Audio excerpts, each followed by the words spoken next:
ओम श्री शक्ति नमः, ओम श्री शक्ति नमः, ओम श्री शक्ति नमः। तृतीय अध्याय।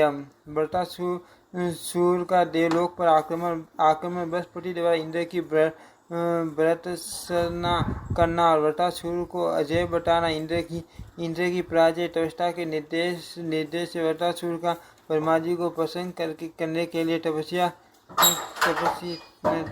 रत होना। व्यास जी बोले, हे राजा, वेदों में पारंगत ब्राह्मणों से स्वस्ति भाषण कराकर महाबली वृत्रासुर रथ पर सवार हो इंद्र को मारने के लिए चला। उस समय बहुत से क्रूर राक्षस जो पहले देवताओं से पारिज हो गए थे, वृत्रासुर को महान बलशाली जानकर उसकी सेवा के लिए आ गए। इंद्र के दूत उसे युद्ध के लिए आया देख शीघ्रतापूर्वक इंद्र के पास आकर संपूर्ण वृत्तांत को और उसकी गतिविधि बताने लगे। दूत बोले, हे स्वामी, वृत्र नाम का आपका बलवान और दुर्धर्ष शत्रु रथ पर आरूढ़ होकर राक्षसों के साथ शीघ्र ही यहाँ आ रहा है। पुत्र शोक से संतप्त और क्रोधाभिभूत अवस्था से आपके नाश के लिए अभिचार क्रम से उसे उत्पन्न किया है।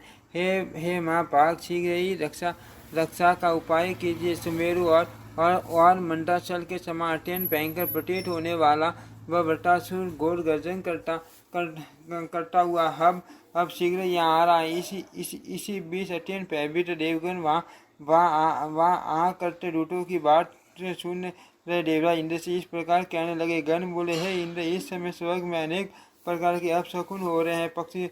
पक्षियों के बहुत ही डरावने शब्द हो रहे हैं। कौवे, गिद्ध, बाज और सील आदि क्रूर पक्षी भवनों के ऊपर बैठकर भयानक स्वरों में रोते हैं और अन्य पक्षी भी बार बार सीसी कुसी ऐसे शब्द कर रहे हैं। हाथी, घोड़े आदि वाहनों की आंखों से लगातार जल अश्रु की धाराएं नीचे गिर रही है। महाभाग, भवनों के ऊपरी भाग में रात में रोती हुई राक्षसियों का भयानक शब्द सुनाई देता है। हे मानव, हवा की बिनाई दबजाए टूट कर गिर पड़ती है। सबक पृथ्वी और आकाश में मान उत्पात हो रहे हैं। काले वस्त्र धारण की हुई भयानक मुख वाली स्त्रियां निकल जाओ, घर से शीघ्र निकल जाओ, ऐसा कहते हुए घर में घूमती हैं। रात में अपने घर में सोई हुई स्त्रियों को भयभीत करती हुई भयानक राक्षसियां सपनों में उनके बाल नोचती हैं। हे देवेंद्र, इसी प्रकार भूकंप और उल्कापात आदि उपद्रव भी हो रहे हैं। रात्रि में हमारे भवनों के आंगन में चार रुदन करते हैं। गिरगिटों के समूह घर में उत्पन्न हो रहे हैं। सर्वथा अनिष्ट के सूचक अंग प्रस्फुरन आदि भी होते हैं। व्याजी बोले, उन लोगों का यह वचन सुनकर इंद्र चिंतित हो उठे और बृहस्पति को बुलाकर उन्होंने अपनी मनोगत बात पूछी। इंद्र बोले, हे ब्राह्मण, हे भयानक अपशकुन क्यों हो रहे हैं? भयानक आंधियां चलती हैं और आकाश से उल्कापात होते हैं। हे महाभाग, आप शरीर के विघ्न का नाश करने में समर्थ बुद्धिमान, शास्त्रों के तत्वों को जानने वाले और देवताओं के गुरु हैं। इसीलिए हे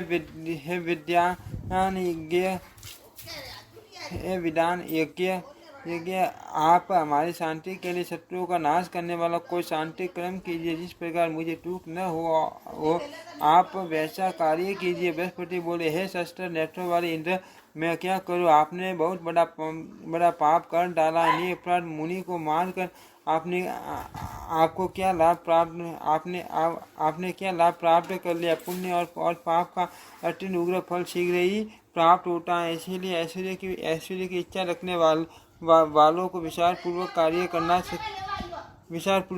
करना चाहिए। दूसरे को कष्ट पहुँचाने का कर्तव्य कभी नहीं करना चाहिए। दूसरे को कष्ट देने में संलग्न प्राणी कभी सुख नहीं पाता है। इंद्र, आपने मोह और लोभ के वशीभूत होकर ब्रह्म हत्या कर डाली है। उसी पाप का यह फल आज सहसा उपस्थित हो गया है।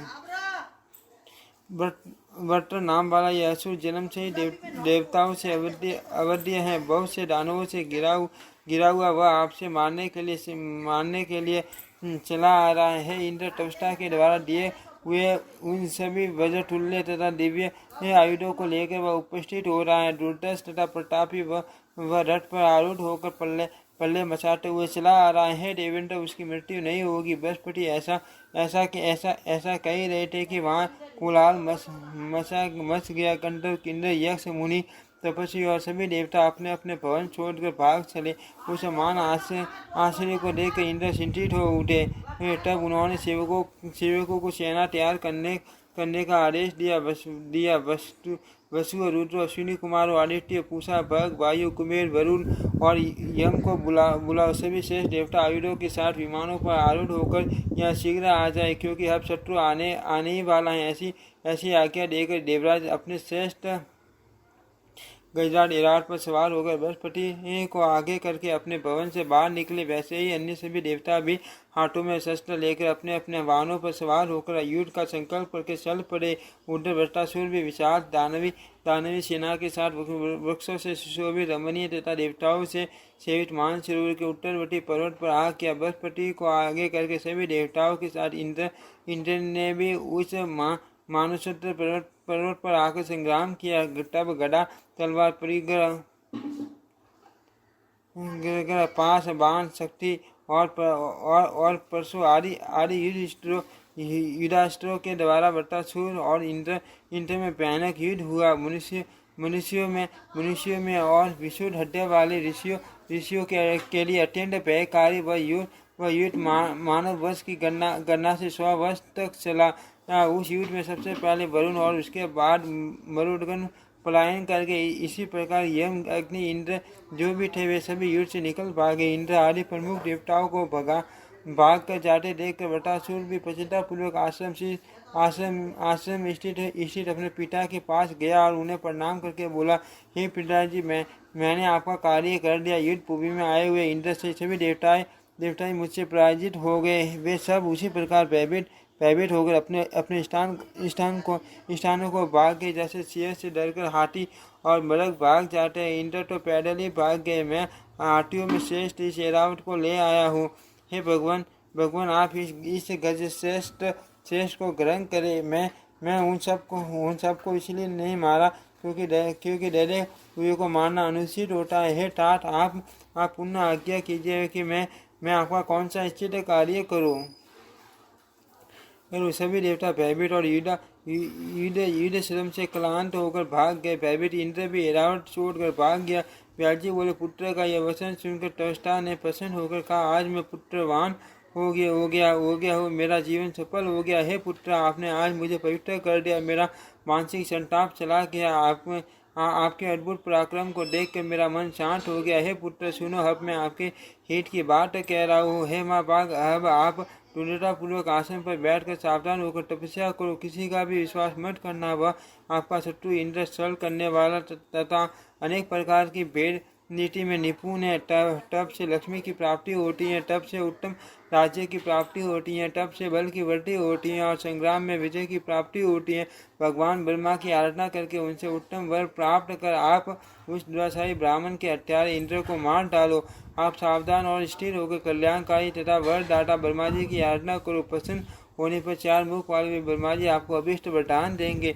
विश्व की सृष्टि करने वाले अमित तेजस्वी ब्रह्मा जी को प्रसन्न करके अमर तत्व प्राप्त कर आप अपराधी इंद्र को मार डालो। हे पुत्र, मेरे मन में उस पुत्र घाटी के प्रति वैर बना हुआ है। न मुझे शांति प्राप्त होती है और नहीं मैं सुख से सो पाता हूँ। उस पापी ने मेरे निर्दोष तपस्वी पुत्र को मार डाला है, इसलिए मुझे शांति नहीं मिलती।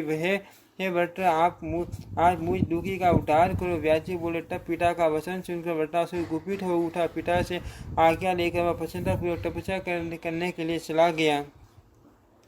गंधमार्दन पर्वत पर पहुंचकर पवित्र और मंगलकारिणी देव नदी गंगा जी में स्नान करके कुश का आसन बिछाकर वह दृढ़तापूर्वक बैठ गया। अन्न और जल का त्याग करके योगाभ्यास में तत्पर होकर मन में विश्वष्टा ब्रह्मा जी का ध्यान करता हुआ वह दृढ़ भाव से आसन पर बैठा रहा। उसे तपस्या करता हुआ जानकर इंद्र चिंता से व्यग्र हो उठा। तब उसके तप में विघ्न डालने के लिए इंद्र ने गंधर्वों, अत्यंत ओजस्वी यक्षों, नागों, सर्पों, किन्नरों, विद्याधरों, अप्सराओं और अनेक देवदूतों को भेजा। उन मायावियों द्वारा तप में विघ्न के लिए भली पाटी उपाय किए गए, किंतु परम तपस्वी तपस्या पुत्र व्रत ध्यान से विचलित नहीं हुआ। इति श्रीमद्देवी भागवते महापुराणे अष्टादशशास्त्रं संहितायां षष्ठस्कन्धे ब्राह्मण समाराधनाय तपस्या व्रतोपदेशवर्णनं नाम तृतीयोऽध्यायः। ओम श्री शक्ति नमः। ओम श्री शक्ति नमः। ओम श्री शक्ति नमः।